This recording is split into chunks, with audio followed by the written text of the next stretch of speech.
Imagine waking up, you're pouring your morning cup of coffee, and you casually open your analytics dashboard. Just normal morning routine. Right, exactly. But then you look and you discover that like 88% of your customer base has just vanished overnight. Oh, wow.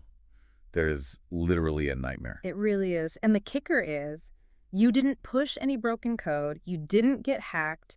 You are still building high authority backlinks. Your core web vitals are absolutely flawless, and you haven't even touched your content architecture. So basically executing flawlessly. Exactly. You did absolutely everything perfectly by the book. But in today's digital landscape, technical perfection can still, buy you 0 clicks. Yeah, I mean, it is the ultimate nightmare scenario for any business that heavily relies on organic traffic. It really is. We are looking at a fundamental breakdown of the cause and effect relationship that publishers have basically relied on for 2 decades.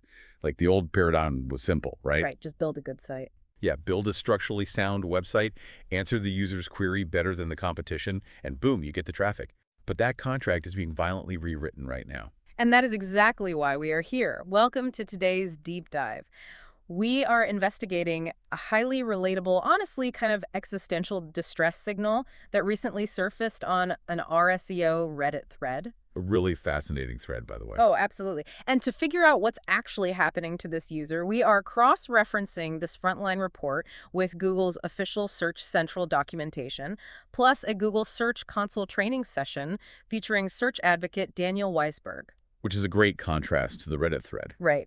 And we're also bringing in some incredibly sharp practitioner data from RFs and the Search Engine Roundtable. The contrast between all these sources is really what makes this so critical to analyze for our listeners. I mean, we have Google's official, highly sanitized technical guidelines on one side. Very sanitized. Exactly. And then on the other side, we have this chaotic, bleeding-edge reality of actual site owners. They're watching their metrics plummet and realizing that, diagnosing a traffic drop the old way might be a completely obsolete practice. So our mission today is to unpack this terrifying reality. We are going to explore why the traditional debugging playbook might be failing you right now, how AI and zero-click searches have permanently altered user behavior, and crucially, how you actually adapt your strategy to survive this massive tectonic shift in the industry. You have to adapt. There's no other option. Right. Okay, let's unpack this. Let's start by dissecting the anatomy of this specific traffic drop, because the underlying math here reveals a lot about modern search architecture. It really does. So this Reddit user mapped out a timeline that is basically currently keeping technical SEOs up at night everywhere. I can imagine. Let's hear the numbers. Right. So back in October 2025, their site was experiencing really robust, predictable growth. They were pulling in like 25,000 monthly clicks. That is a very solid baseline.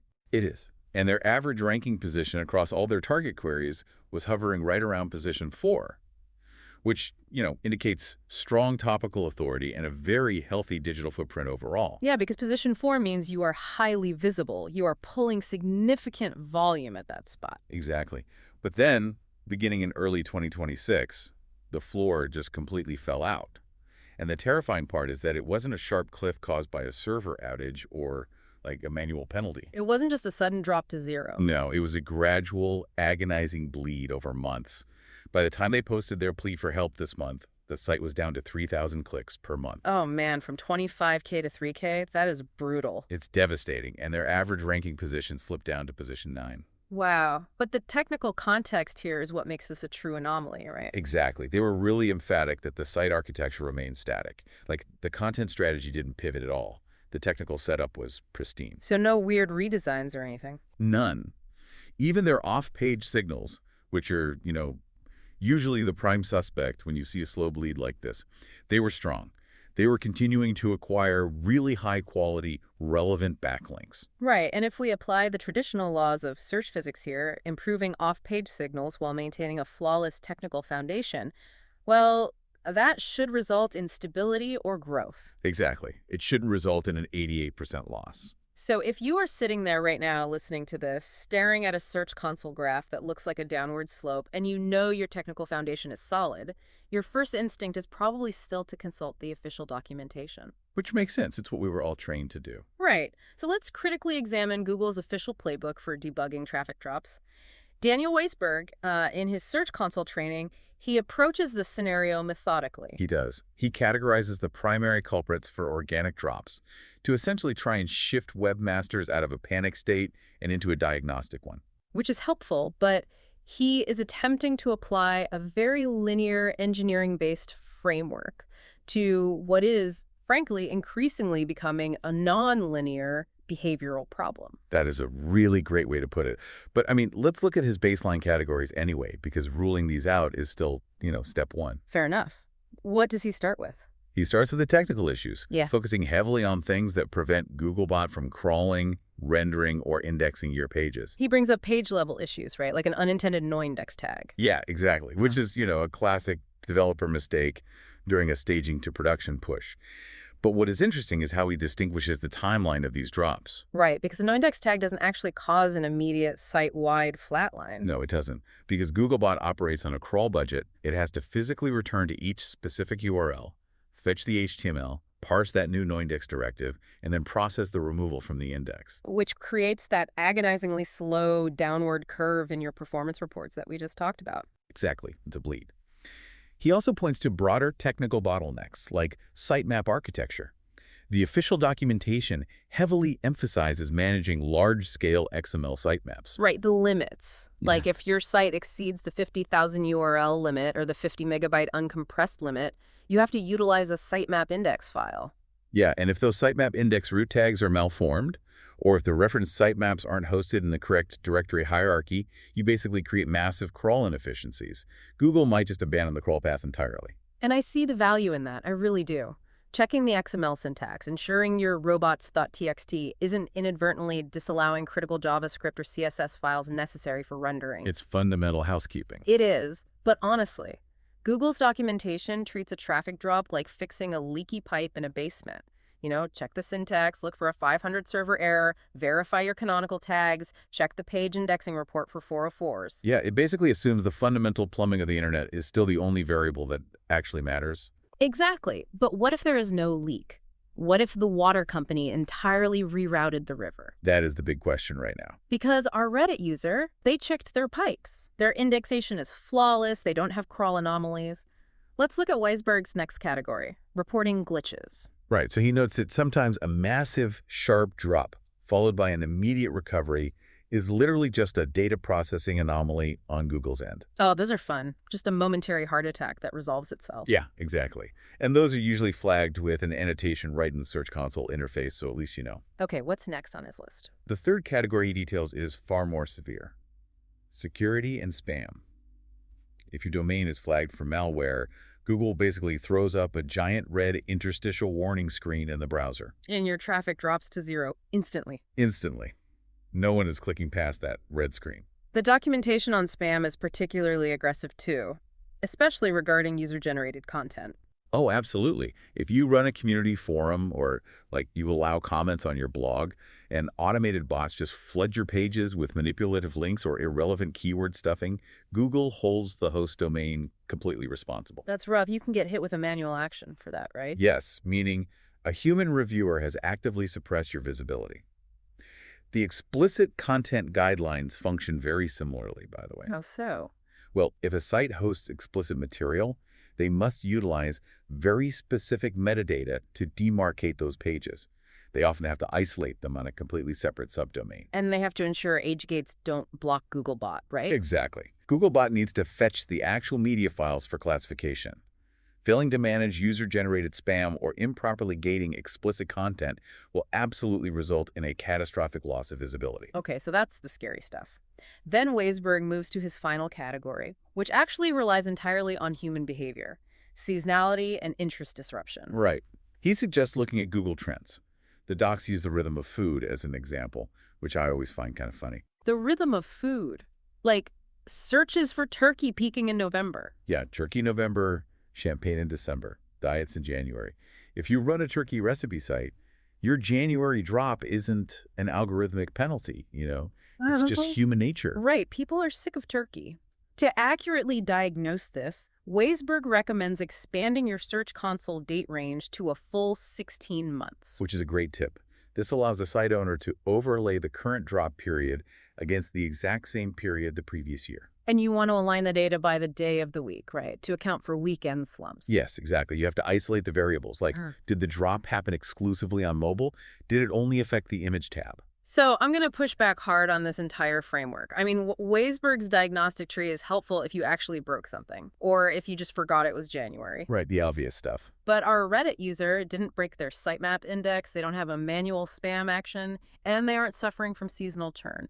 They slowly bled out over months. And we really need to look closely at the math they provided, because a drop from position 4 to position 9 tells a brutal story about the modern SRP architecture. It really does.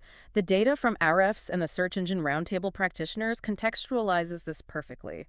I mean, dropping from position 4 to position 9 used to be a minor annoyance. Yeah, you were still on page 1. You were still visible. Exactly. Today, dropping to position 9 is a literal death sentence for your click-through rate. Let's break down why that is for everyone listening. Please do. We aren't dealing with 10 blue links anymore. The pixel depth of a modern search results page has been completely hijacked. It's unrecognizable compared to even 5 years ago. Just consider the real estate above the fold now. First, you have sponsored ads. Then, you likely have a featured snippet. And right below that, a people also ask accordion. Exactly. And depending on the query intent, you might also have a local pack, a video carousel, or a top places list. And now, dominating the very top of the page, you have AI overviews generating massive interactive text blocks. Right. So by the time a user scrolls past the ads, the AI overview, the rich media features, the actual organic link sitting at position 4 is already pushed halfway down the page, often below the first scroll. And the link at position 9.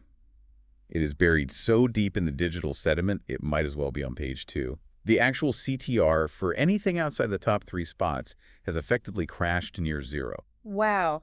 The practitioner observation really emphasizes this exact point.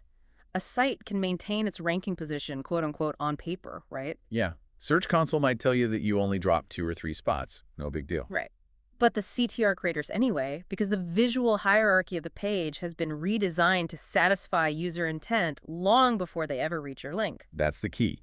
If an AI overview gives you a synthesized answer instantly right at the top, the incentive to scroll down and click the 9th link is entirely removed. Which takes us straight into the battleground of the Reddit comments section. The community there immediately discards the leaky pipe theories. Oh, they threw those out right away. Yeah, they zeroed in on the 2 actual suspects driving this user's misery: Google core updates and the massive proliferation of AI chatbots. Let's analyze the core update reality first. Because honestly, the mechanics of how Google reevaluates intent are wildly misunderstood by a lot of site owners. Okay, lay it out for us. What does the official documentation actually say? Well, it defines core updates as significant, broad changes to their search algorithms and systems. They are designed to ensure they are delivering helpful and reliable results overall. So they aren't going after you specifically. Right. They explicitly state that these updates do not target specific sites or individual pages.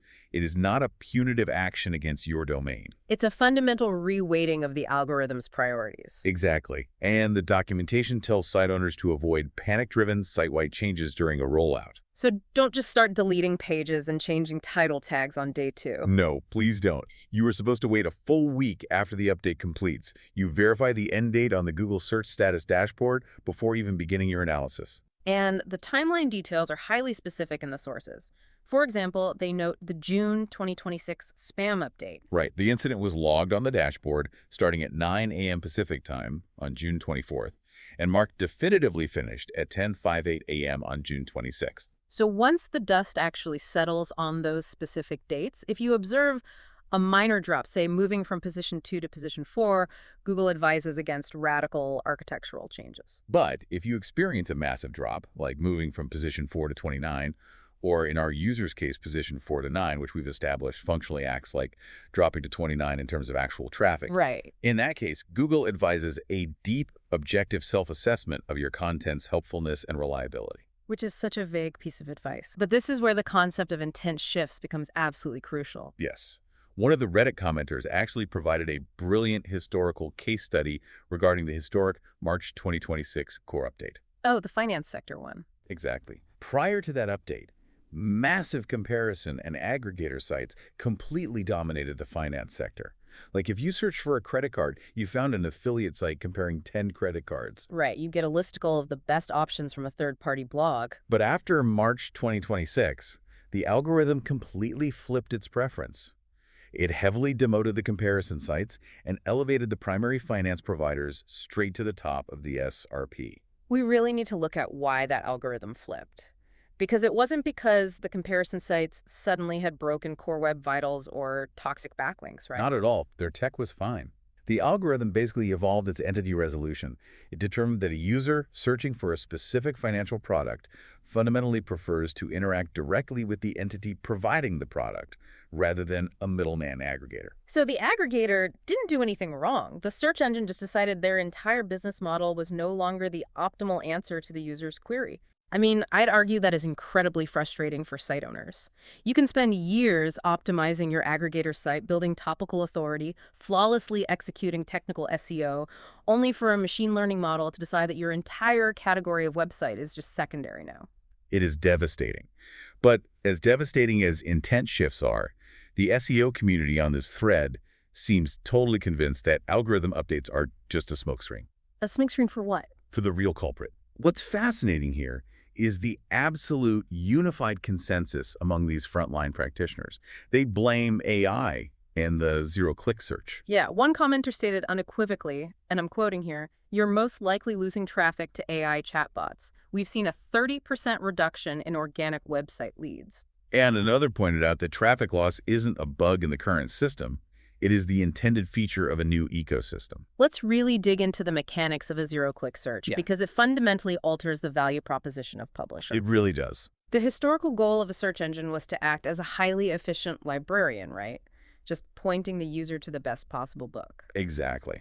But with the integration of large language models and AI overviews, the search engine is no longer the librarian. It is the researcher. It is actively synthesizing the information for you. Yeah. To understand this, consider how retrieval-augmented generation, or RGAI, actually functions within these search interfaces. Our guy is everywhere now. Walk us through it. Okay, so when a user queries a complex question, the system doesn't just rely on the pre-trained ways of the LLM. It queries the live search index, retrieves the top-ranking document. Like maybe Bob's plumbing blog and 3 other highly authoritative sites. Exactly. It extracts the relevant text chunks from Bob's blog, feeds those chunks into the LLM's context window, and commands the AI to generate a cohesive natural language summary right there on the page. So I search, how to fix a leaky Delta faucet, and instead of clicking on Bob's incredibly detailed 2,000-word tutorial that he spent days writing and optimizing, the AI just reads Bob's site in milliseconds. Yep. It extracts the 5 required steps and prints them directly on the search results page. I read the steps, fixed my sync, and closed the browser. My intent is perfectly satisfied. Google successfully answered my query.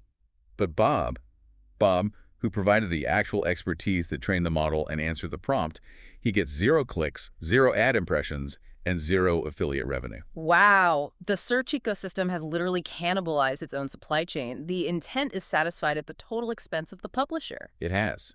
And this exposes a massive, glaring disconnect between what Google's official documentation demands of site owners and the brutal reality of how traffic actually flows today. Because the documentation spends an immense amount of time lecturing site owners on core web vitals. Oh, endless time. They demand you optimize your interaction to NextPaint, INP. They want you to eliminate cumulative layout shift. They require secure HTTPS, mobile parity, non-intrusive interstitials.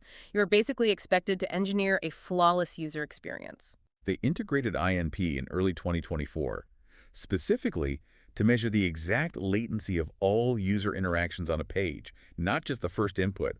Like, they want developers agonizing over milliseconds of processing time in their JavaScript execution. But look at the reality. You can spend tens of thousands of dollars engineering a site with a perfect INP score, flawless visual stability, impeccable schema markup, and industry-leading expert-authored content. You can achieve a ranking of position 1 on paper. Right. But if the AI simply scrapes that flawlessly engineered page and serves the answer directly in a zero-click overview, None of that technical perfection yields a single visitor. A Reddit user named reasonableback5742 actually articulated this exact despair in the thread. What did they say? They noted that since December 2025, their traffic has been completely devastated, despite having elite SEO, highly valuable content, deep internal linking architecture, and zero errors in Search Console. So from a technical standpoint, they are executing flawlessly. Flawlessly. But from a traffic standpoint, they are completely obsolete. They built a perfect website for an internet that just no longer exists. Basically, yeah. But, before we get totally consumed by the AI doom spiral, we do need to address the other massive variables the Reddit community brought up. Which is important. We can't just blame bots for everything. Right. We get so tunnel-visioned on algorithms, crawling directives, and large language models that we forget there are actual human beings with real-world problems driving these search queries. Absolutely. If we connect this to the bigger picture, we had to analyze macroeconomic forces. A user named ClearFood2183 injected a really vital dose of reality into the thread. Oh, I loved this comment. They asked about the original poster's specific market. Yeah, and then they stated, we're in a recession. People are broke. So if you're selling something, this is happening to everyone, unless you're the free option. I think technical SEOs frequently ignore this. Like, you can stare at a declining conversion chart and drive yourself crazy auditing your canonical tags or analyzing your backlink anchor text ratios. When the actual reason your traffic and sales are down might simply be that consumer discretionary income has evaporated. Exactly. People just don't have the money to buy what you're ranking for. We discussed Google Trends earlier regarding seasonal fluctuations like the rhythm of food. But trends data also exposes these macro behavioral shifts. Right. If search volume for high-end SaaS software or luxury consulting drops by 40% globally across the entire industry, your specific traffic will drop by 40%. Even if you maintain the #1 ranking position, the total addressable market simply shrank. It's not an algorithmic penalty. It's just an economic reality. So the economy changes search volume, but user frustration changes search behavior. And this leads us to what we can call the Reddit factor. Yes, the comments heavily discussed a massive shift in how people actually structure their queries now. One user noted Reddit ranking on top and a lot of people using ChatGPT to search versus Google. This represents a total fracturing of the traditional search journey. Users have basically developed an intense fatigue with traditional over-optimized SEO content. They really have. They recognize that many publishers are structuring articles purely to satisfy search algorithms. Writing a 2,000-word essay filled with secondary keywords just to answer a simple question. Ah, the classic recipe blog problem. Yes. Before you tell me the baking temperature for the cookies, I have to scroll past a massive dissertation about your semester abroad in Tuscany and how the autumn leaves inspired this recipe. It's exhausting. And users are actively rebelling against that format. They're rebelling by appending the word Reddit to the end of their queries. Exactly. They are explicitly signaling to the search engine that they do not want an optimized article. They want raw, unfiltered, human-to-human discussion. They want authenticity, even if it's a bit messy. Right. And Google's algorithm detected this massive behavioral shift and responded by heavily elevating Reddit, Quora, and other community forums in the SERPs. To satisfy the demand for experience, the new E in their EEAT guidelines, which creates an incredible irony here. The very SEOs and site owners on the RSEO subreddit who are complaining about losing their organic traffic are losing that traffic to Reddit? The exact platform they are currently using to vent their frustrations. It's wild. It is wild. It perfectly illustrates the squeeze on independent publishers. You basically have a two-front war on traditional organic traffic right now. On one flank, you have users who demand rapid, factual answers. They are bypassing traditional search entirely by using ChatGPT directly, or their query is instantly resolved by Google's AI overviews. Right, the AI flank. And on the other flank, users seeking deep, nuanced human experience are appending Reddit to their searches to completely bypass polished publisher content. Leaving the traditional independent publisher completely isolated in the middle, it shatters what we can call the illusion of good SEO. Yes, completely shatters it. For the past decade, the industry operated on this belief that excellent core web vitals, fast-loading performance, authoritative internal linking, that these were the ultimate differentiators. They were the competitive edge. If you had them, you won. But today, having excellent core web vitals isn't a competitive edge. It's just the bare minimum entry requirement just to participate. It is no longer a guarantee of success. Yep. To use an analogy, having a perfectly optimized technical site is basically like having a spotlessly clean commercial kitchen. Right. It's required by the health inspector, but a clean kitchen doesn't guarantee a single customer will actually walk through the door if the restaurant next door is handing out the exact same food for free on the sidewalk. That is a perfect analogy. And Google's own documentation on understanding page experience essentially confirms it. What do they say? They state explicitly, Google search always seeks to show the most relevant content, even if the page experience is subpar. Wow. Even if it's subpar. Yeah. They clarify that page experience signals, like Core Web Vitals, act as a tiebreaker when multiple pages offer equally helpful content. But relevance and user intent always supersede technical perfection. So if the algorithm determines the user's intent is best served by a concise AI summary or a raw Reddit thread, your flawless INP score will literally not save you. It won't do a thing. Here's where it gets really interesting and frankly deeply concerning for anyone investing capital into content creation. Okay, let's hear it. If we execute flawlessly, blazing fast servers, perfectly structured schema markup, rigorous editorial standards, acquiring highly authoritative backlinks. All the right things. Right. And then the AI simply ingests our site, extracts the value, and serves it directly to the user on the SERP without a single click. Aren't we just building incredibly expensive, beautifully designed billboards in the middle of a desert? Honestly, that is the exact existential crisis defining the current digital economy. It has to be. If the search engine ceases to be a conduit and instead becomes a barrier, synthesizing your proprietary data without compensating you with traffic, how does a business justify the overhead of producing that data in the first place? Exactly. How do you survive when your distribution channel literally becomes your main competitor? It's tough. We have to answer that question, though, because we cannot just leave our listeners staring into the abyss. Yeah, we definitely can't. We need to focus on adaptation. Based on the consensus of the frontline practitioners in these sources, what is the new survival playbook for enterprise sites, content creators, and CMS owners now that traditional organic traffic is permanently contracting? The most critical, foundational shift is accepting that the era of relying on Google organic search as your primary passive growth engine is basically over. It's just done. A commenter named Skoda9635 articulated this perfectly in the thread. They wrote, with AI, organic might be transferring into other channels. For example, direct. People didn't stop searching, buying, being curious, just the form changed. That is the crucial distinction. The consumer demand for information, software, and products hasn't evaporated. The total addressable market still exists. The highway they used to take to find you just got permanently rerouted. Exactly. Therefore, adaptation requires a massive, deliberate pivot toward generating direct traffic.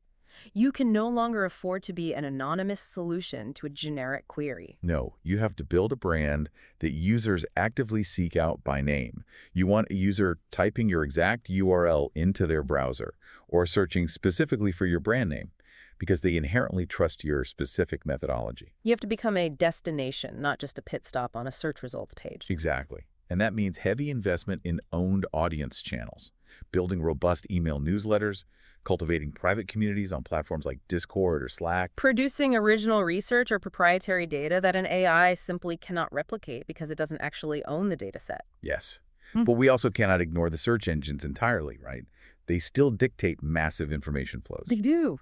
This is where we see the rapid evolution of a completely new discipline discussed in the thread. They call it AI SEO or LLM SEO. Which means optimizing specifically for large language models. I need you to explain the mechanics of this because it sounds like a paradox to me. If there are no links to click in an AI output, what exactly are we optimizing for? That's the paradigm shift. You are no longer optimizing for a ranking position. You are optimizing for semantic association and brand mentions. Okay, unpack that. A user named DoOperation7952 pointed out, AI is the future of brand mentions whether we like it or not. They mentioned the necessity of specialized consultants and utilizing new tools like the AI Authority engine. So the objective shifts completely. Completely. Instead of trying to rank #1 for the keyword best CRM software, your goal is to ensure that when an LLM synthesizes an answer about CRM software, it inherently associates your brand as the definitive industry standard and embeds your brand name right into its generated response. But how do you actually achieve that mathematically? How do you train an AI that you don't control to favor your brand? It requires a fundamental shift from traditional keyword density to semantic proximity and entity optimization. Entity optimization. Okay. LLMs learn through co-occurrence in their massive training data sets. So if you want ChatGPT or Google's Gemini to recommend your software, your brand name needs to be frequently naturally associated with key industry concepts. And this needs to happen across highly authoritative, highly trusted seed websites that these models heavily weight during their training, right? Exactly. So it's almost a return to high-level digital PR. You don't just need a backlink from Forbes or a major industry journal anymore. You need your brand discussed in depth, alongside the technical concepts of your industry. So the LLM parses the relationship between your brand entity and the topic entity. Precisely. You also have to structure your own site's data aggressively to help this process. Like using schema markup. Yes, utilizing advanced schema markup, specifically defining semantic triplets: subject, predicate, object. This helps feed the knowledge graph. Got it. The easier you make it for a crawler to map the entities and relationships within your content, the higher the probability those entities are accurately represented in the vector databases that power these outrage applications. Okay, so long-term survival means building owned audiences, aiming for direct traffic, and executing LLM digital PR. But what about the immediate triage? Like, if a listener sees a massive traffic drop tomorrow, what is the surgical approach to fixing it without destroying the rest of the site? The most practical, hard-won advice from the veterans in the Reddit thread is to absolutely avoid panic-induced site-wide architectural changes. Just breathe first. Yes. A commenter named According Weight 6019 strongly advised isolating the variables. You must compare the specific pages that are actually losing traffic rather than reacting to site-wide averages. Because an average can easily camouflage the actual point of failure. I mean, if your overall traffic is down 20%, your instinct might be to redesign the entire homepage, restructure your category taxonomy, rewrite all your title tags. Which could ruin everything that's actually working. Exactly. But if you actually drill down into the page-level data in Search Console, you might discover that 95% of your site is perfectly stable, and the entire 20% drop is localized to just your 3 highest traffic blog posts. And if you investigate those specific 3 queries, you might find that Google just rolled out a massive new AI overview that perfectly answers the intent, pushing your result entirely below the fold. So your site isn't broken at all? No, the SRFT landscape for those 3 specific queries just changed. So the strategy is absolute isolation. If you rule out server errors and manual actions, test your hypotheses on the specific pages losing traffic first. Analyze the new SRP features for those exact queries. Has the dominant user intent shifted from informational to transactional? You have to be surgical, not sweeping. Right. Be surgical. But there was one final, highly controversial strategy discussed in the thread regarding AI, wasn't there? Oh, yes. The user reasonableback 5742, the one who suffered that catastrophic 88% drop we talked about earlier. Right. What did they do? They resorted to the nuclear option. They stated, "Recently I switched off AI learning and AI overviews presence, and now I'm observing if that will work." Ah, the opt-out experiment. So they are utilizing specific HTML meta tags like NoSnippet or data NoSnippet, or modifying their robots.txt to block AI-specific crawlers like Google Extended or GPT bot. Yes, attempting to essentially legally prevent the models from scraping and synthesizing their proprietary content. So is this a viable defense mechanism, or is it basically professional suicide? It is the subject of intense, heated debate among technical SEOs right now. The argument for opting out is compelling, honestly. If the AI is ingesting your expensive content, providing zero attribution, and killing your CTR, blocking it reclaims your intellectual property. Makes sense. The theory is that if enough high-quality publishers block the crawlers, the AI cannot generate a comprehensive answer. Right, forcing the search engine to revert to providing traditional links so the user can find the information themselves. It's essentially a digital strike. But what is the counter-argument? What actually happens to the site that opts out? Well, the counter-argument focuses on the deep integration of Google systems.